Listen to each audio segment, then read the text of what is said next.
हिमाचल सरकार को हाईकोर्ट से बड़ा झटका लगा है। हाईकोर्ट ने सरकार द्वारा लगाए गए 6 सीपीएस को हटाने के आदेश दिए हैं। साथ ही सीपीएस एक्ट 2006 को भी निरस्त कर दिया गया। हाईकोर्ट के सभी 6 सीपीएस को तुरंत से पद से हटाने और सुविधाएं वापस लेने के आदेश दिए गए हैं। हिमाचल सरकार ने 6 सीपीएस की नियुक्ति जनवरी 2023 में की थी, जिनमें आशीष बुटेल, किशोरी लाल, मोहनलाल ब्राक्टा, संजय अवस्थी, राम कुमार चौधरी, सुंदर सिंह ठाकुर को सीपीएस नियुक्त किया गया था।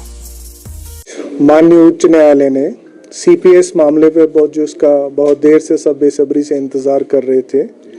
उस पर फैसला सुना दिया है तथा जैसा विमलांशु राय की जजमेंट में सुप्रीम कोर्ट ने कहा था कि असम में जो चीफ पार्लियामेंट्री सेक्रेटरीज और पार्लियामेंट्री सेक्रेटरीज बनाए गए थे वो वैध नहीं थे,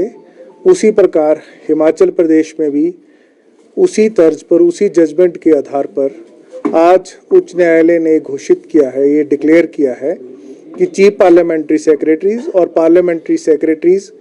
एक्ट जो 2006 में हिमाचल प्रदेश में बना था वो वैध नहीं है।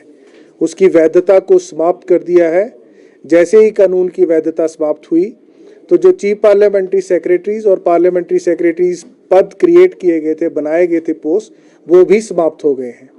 तो इसलिए न्यायालय ने कहा है कि क्योंकि वो पद समाप्त हो गए हैं इसलिए उन्हें एकदम से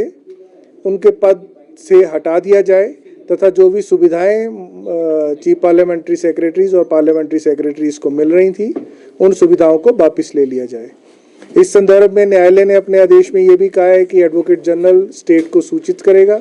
और हमने इस संदर्भ में स्टेट के उपयुक्त अधिकारी को सूचित कर दिया है। जी बिल्कुल, मुझे सरकार से इंस्ट्रक्शन प्राप्त हुई है कि इस फैसले के खिलाफ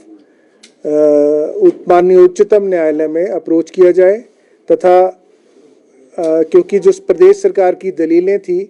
कि ये एक्ट और असम का एक्ट बिल्कुल भिन्न है, उन पर दलीलों को पूरी तरह से इस फैसले में, क्योंकि मैंने उस फैसले को पढ़ लिया है और उस फैसले को पढ़ने के पश्चात मैं ये कह सकता हूँ कि जो प्रदेश सरकार ने दोनों एक्ट्स में भिन्नता दिखाई थी कि मिनिस्टर्स और मिनिस्टर्स ना होना, मिनिस्टर्स होना और मिनिस्टर्स के रूप में फाइलों पर काम करना तथा हिमाचल प्रदेश के चीफ पार्लियामेंट्री सेक्रेटरी किसी भी फाइल पर कोई अप्रूवल नहीं दे सकते थे,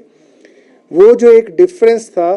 उस डिफरेंस को हाई कोर्ट ने फिक्शनल डिफरेंस माना है, परंतु कोई बड़ा रीज़न नहीं दिया कि ये फिक्शनल कैसे है। जबकि असम में जो मिनिस्टर्स थे वो मिनिस्टर्स की पावर्स को एक्सरसाइज करते हुए सब प्रकार के कार्य करते थे। हिमाचल प्रदेश में कभी भी किसी चीफ पार्लियामेंट्री सेक्रेटरी ने मात्र मिनिस्टर को एडवाइज करने के अलावा किसी भी एक्शन को आज तक अप्रूव नहीं किया है, क्योंकि कानून इस प्रकार का था। वीडियो से जुड़े रहने के लिए धन्यवाद। हमारे चैनल को सब्सक्राइब कीजिए अभी।